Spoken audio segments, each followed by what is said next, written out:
A Freya já fez de tudo pra conseguir levar o Bel pra família dela, cara, dominando por completo ele, tentando fazer de tudo mesmo, tá ligado? Até enganando o horário pra pensar que o Bel era da família dela. Só que dessa vez a obsessão dela foi muito além dos limites, cara. Depois de ter sido rejeitada finalmente pelo Bel, depois de muito tempo, ela criou uma necessidade dentro dela de conseguir ele a todo custo. E aí declarou uma guerra inigualável, cara. Eu acho que nem é preciso isso ser chamado de guerra, porque foi sim um massacre, na verdade, que acabou completamente com a família Estia. Tudo pra usar isso contra a própria Estia, pra que ela entregasse o Bel, o coração do Bel, pra Freya, cara. Conseguiu o Bel como sua recompensa no final de tudo. Então assim, dessa vez, galera, se prepara mesmo, pega o lencinho pra enxugar essas lágrimas aí e vem comigo que você vai se surpreender.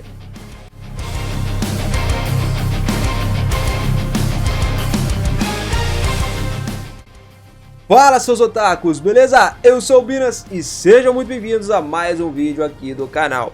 Essa história começa muito antes de todos os acontecimentos atuais. Na verdade, num tempo muito passado, num momento onde a Freya se encontrou com a Syr.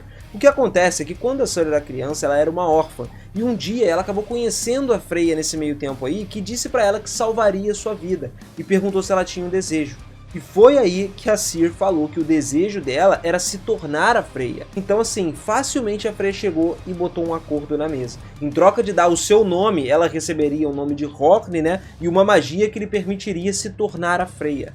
Depois de fazer um acordo com ela, a Freya obteve também o nome da Syr e a capacidade de se transformar na Syr. Elas trocaram, né? E ela usou isso como uma espécie de dramatização, ó, por muito tempo para poder se entreter. Também para se aproximar do Bel agora, né, atualmente. Então a gente sabe que a Syr agora que o Bel conhece não é ela, na verdade é a Freya disfarçada. Isso foi levado ao extremo no momento em que a Freya chamou o Bel pro canto e se confessou para ele. Contou toda a verdade, se declarou, né? Olhou nos olhos do Bel e disse que tinha uma importante coisa para dizer para ele, e com isso ela falou que amava o Bel, queria que ele permanecesse com ela pro resto da vida para sempre.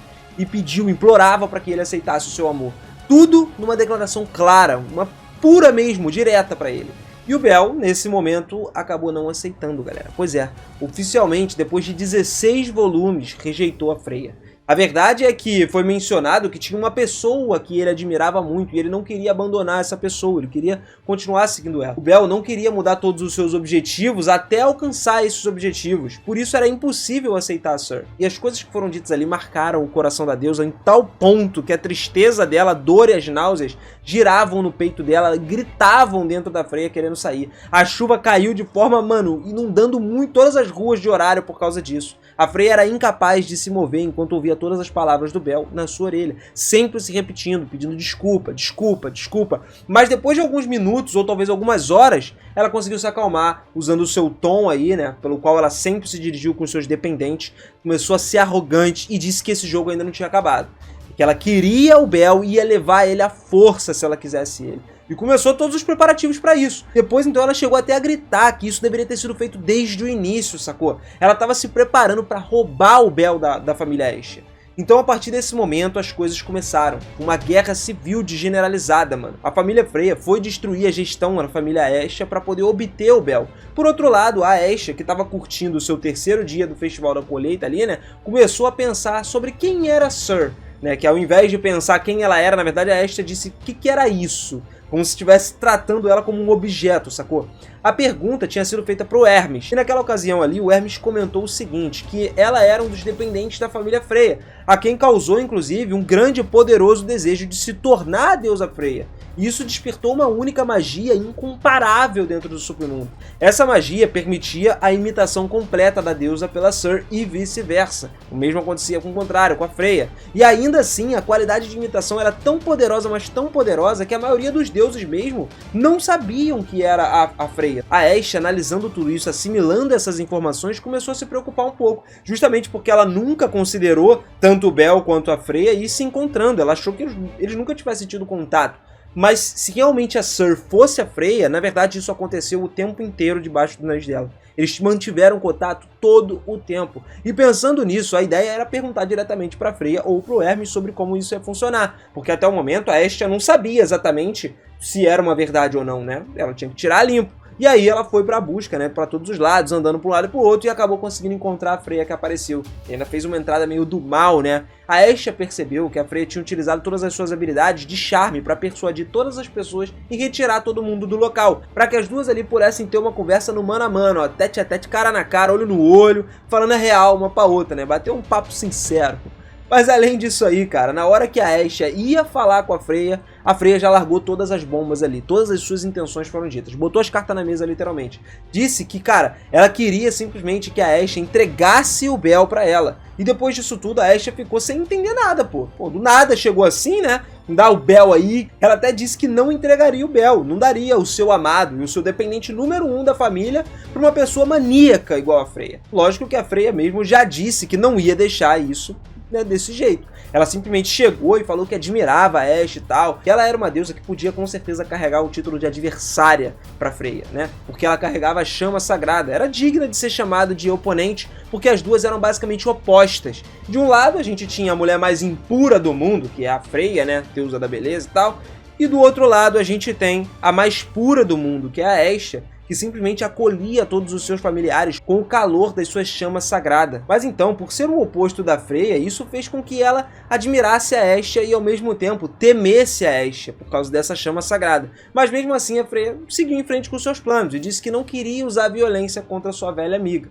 Nessa hora, toda a sua vontade divina começou a se manifestar. Tudo começou a ficar frio, a congelar. A Ashe estava sendo envolta por uma aura de gelo azul. E ao mesmo tempo ela também resolveu liberar a sua divindade, né? Começou a arder em chamas. Botou a chama sagrada pra fora. E com o ringue das duas ali esquentando, de um lado metade de gelo, do outro fogo, mano, a Freya levantou a mão e falou que isso era inevitável de acontecer. Tipo o Thanos, sacou? Ela foi lá e com um estalo de dedos, um raio caiu em horário. E aí, do nada, várias sombras começaram a agir, a ponto de simplesmente acabar em um segundo com toda a família Ashe. Antes mesmo que até a própria Ashe desse conta que toda a família dela tinha morrido, toda essa atrocidade que aconteceu. Os principais capitães da família Freya foram dispersos pela cidade. O tempo que cada um deles tinha era um tempo curtíssimo para a missão ser cumprida. Então o seu principal líder nato, o Senhor da Guerra, também conhecido como o aventureiro mais poderoso de todos, o Otar, teria a missão de reduzir o herói do mundo, tipo, acabar com o herói, matar o Bel, sacou? E ele foi lá e fez isso em um único golpe, derrotou o Bel. Por outro lado, enquanto isso acontecia, os guerreiros conhecidos como os irmãos Gulliver, o Rognir, espadachim negro, obviamente, e Allen, o estrategista principal, cumpriram os deveres de massacrar os demais membros da família Ashe em um ataque relâmpago, que não teve nem coragem de durar um minutinho, sacou? Foi menos de um minuto. Porque quando a ordem foi lançada, eles simplesmente agiram na hora. E a família Ashe tava lá. Então, de boa, passeando, pô, curtindo um pouquinho do festival, né, que a própria Ashe também tava, curtindo todas as arquibancadas, a comida. Eles podiam conversar alegremente dessa vez, porque todos eles estiveram trabalhando muito nos últimos dias e agora estavam em companhia um do outro, se encontraram. E nos dias anteriores isso era impossível, né, porque eles não conseguiram também nem aproveitar o festival. Porque em troca de receber algumas colaborações das garçonetes, eles foram lá para ajudar quando elas precisavam. Então eles tinham que cumprir com o seu dever, né, de suprir tudo que eles precisavam dentro do restaurante. Ajudar a atender todas as outras pessoas, as mesas, que aquilo ficou muito cheio. E assim aconteceu durante 2 dias. No terceiro dia eles estavam de folga, e lá quando eles caminhavam alegremente pelas ruas, né, de repente a Mikoto desapareceu. Não se via mais o corpo dela. O corpo dela sumiu do lugar, como se ele nunca tivesse estado ali. E no lugar do corpo dela a gente viu uma silhueta de um hobbit, né, com uma grande massa.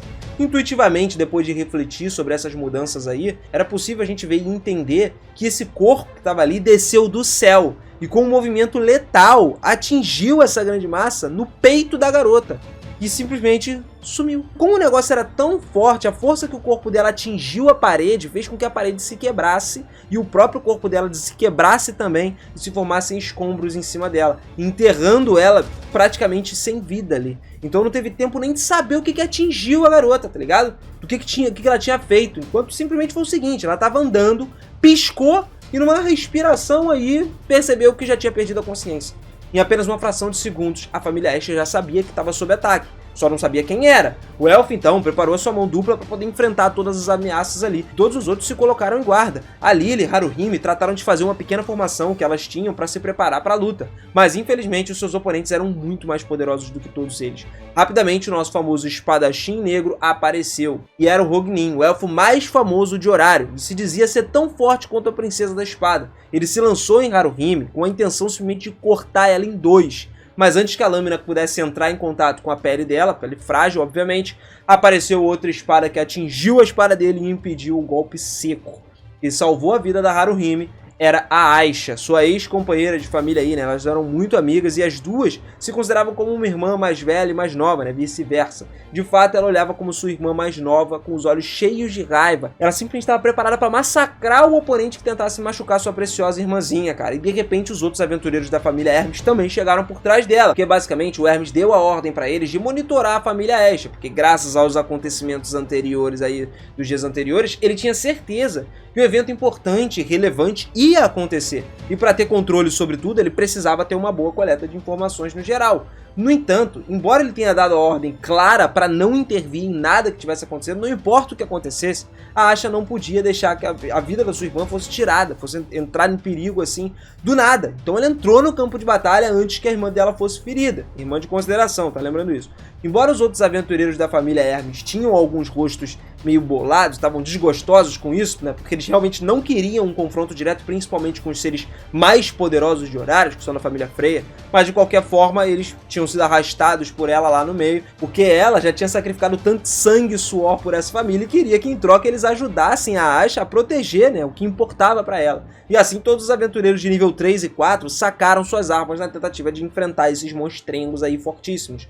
Só que essa batalha, a gente pode dizer que foi simplesmente nomeada como um massacre completo. Não deu nem pra eles, tá? Embora eles tenham tentado cruzar as espadas, o Hogni não demorou muito pra reduzir todo mundo a nada. Todas as armas que ele tinha cortou os seus oponentes e impactou nos corpos deles, apesar de tentarem não matar eles, cada um desses impactos foi algo letal. Não tinha como não matar. E depois de alguns segundos foi possível até ver todos eles caídos no chão derrotados. Por outro lado, os 4 irmãos Gulliver aproveitaram essa oportunidade para atacar a família Estia também, e a coordenação deles era simplesmente incrível, cara. Um deles estava encarregado de acertar o Elf, e com o grande poder da sua mão dupla, o Elf tentou ainda combater de frente ali, né? Tacou, acertou o guarda de ferro, né? Só que fez com que a mão dupla dele quebrasse. E assim, a arma, como se não soubesse no final do seu caminho, atingiu o peito de Elf e jogou ele no chão. Uma derrota instantânea para ele também. O outro dos irmãos se posicionou atrás de Lily, e ela tentou se defender, desembanhou uma das espadas mágicas que o Elf deu para ela. Tentando ativar essa espada, de repente o Hobbit agarrou o seu braço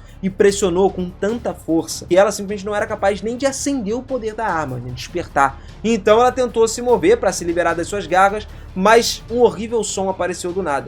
O adversário colocou uma força tão sinistra nos dedos que agarrou o braço da Lily e destruiu os ossos dela completamente. O braço dela ainda caiu numa posição muito estranha e a espada foi solta no chão, né? Na mão dela, obviamente. Um grito de dor começou a ressoar e ela estava lá, caída na praça, tentando controlar todas as lágrimas que saíam do seu rosto, quando ela teve o braço simplesmente fraturado em apenas um aperto.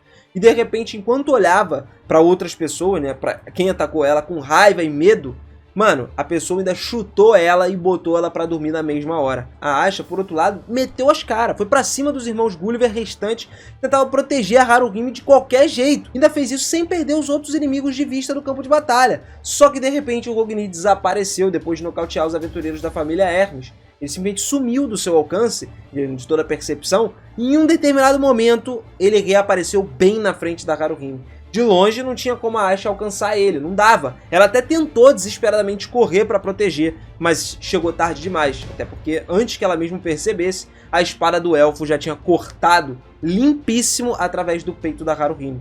E levou a Haruhime até demorar um pouco para perceber que ela tinha sido cortada. Com o sangue escapando do seu peito então, ela tocou com as mãos, então olhou para tudo isso estupefata, sem saber o que fazer. E de repente, as suas pernas perderam força e ela caiu de joelhos no chão. Ela olhou mais uma vez para sua amiga, que tinha sido espancada simplesmente por todos os irmãos Gulliver, porque ela teve que desviar a atenção, e aí tinha sido reduzida ao chão, estava imobilizada no chão. Por um acaso, então, ela levantou o rosto para ver o que estava prestes a acontecer. o corpo da Haruhime, devido à falta de sangue, ela ter perdido muito sangue, ela simplesmente perdeu a força e caiu, né? Desabou sobre o chão completamente. Mas mesmo assim, ela não queria deixar de ver a sua amiga com o último pingo de força que ela tinha. Ela tentava levantar a cabeça para encontrar o olhar da sua companheira da Aisha novamente e dar um sorriso caloroso para ela. Mas de repente o contato visual foi quebrado no mesmo momento, porque o elfo negro, Ragni, não quis perder um único segundo. E para simplesmente acabar com toda a família Ashley, ó, finalizar no final das contas, né, não ter mais nada para fazer, ele teve que dar o golpe final, levantando a perna esquerda e pisou na cabeça da Haruhime. Simplesmente amassou a cara dela no chão, o rosto dela ainda fez uma explosão de sangue que estourou ali, né, pelo cenário todo, manchando todo mundo que estava perto. O golpe foi tão seco e tão firme que rachou o chão, inclusive, e agora a Haruhime, que estava com o crânio esmagado no chão, viu a sua vida começar a desaparecer. Nessa perspectiva da menina, simplesmente tudo escureceu na hora. Foi assim que a família Freya, em questão de apenas 60 segundos, conseguiu destruir toda a família Asha. Com apenas um estalo de dedos, tá ligado? Que havia iniciado todo esse massacre num curto período de tempo. Eles então recolheram todos os corpos que estavam lá, que eram sinônimos da sua vitória, e agora todos tinham que apresentar esses corpos lá para Freya, onde a deusa estava esperando, né? Eles tinham que notificar ela de todos os resultados da vitória para que as negociações com a Asha continuassem, para que ela simplesmente entregasse a guarda do Bel para a família Freya, e assim a gente teve um massacre mesmo, uma dizimação completa feita pela família Freya. As consequências disso para a família Asha foram caóticas, mano. Foi simplesmente, não tem nem explicação. Com certeza acabou com tudo. Então assim, pra mim, foi um dos maiores massacres que eu já vi acontecer dentro de Namat mesmo. Não teve outro. Cara, não dá. Foi sinistro. E olha que eu nem falei do que aconteceu por completão. Eu trouxe aqueles principais momentos, né? Foi uma história muito grande que aconteceu, né? Teve outros encontros de outros personagens, mas eu quis focar exatamente nisso que aconteceu. Então, porra, me diz aí, você curtiu essa história? Você gostou de ficar por dentro dessa luta? Quer dizer, luta não, né? Porque isso não foi nem chamado de luta. Dizimou completamente a família Asha. Não esquece, eu não cansei de falar isso, porque é a real. E eu também gostaria de saber qual parte dessas todas você queria ver no anime de Namat, ou você gostaria de ver tudo. A batalha do Bel contra o Otar, a batalha de todas as pessoas ali da família Asha contra a família Freya, né, ou o massacre, seja o que for acontecendo, a Asha enfrentando a família Freya de frente. Comenta aí pra eu saber, e se você curtiu esse vídeo aqui também, manda aquele like brabíssimo, que assim você ajuda muito a gente a continuar trazendo essas histórias sinistras aqui, cara, porque isso aí dá até aquele pingo de lágrima, porque eu gostava muito da família no geral, né. Pode acontecer mais coisas, podem reviver no futuro? Pode ser, quem sabe? A gente pode trazer mais vídeos aqui se você quiser também. Então, pra gente continuar com isso, deixa esse likezão e se inscreve aqui no canal com o sininho ativado, porque vem mais por aí, cara. Eu sei que você não vai querer perder isso, eu tenho certeza. Tamo junto sempre, galera. Obrigado por mais uma força, por mais um vídeo incrível. É nóis, um forte abraço e até a próxima. Até mais. Valeu!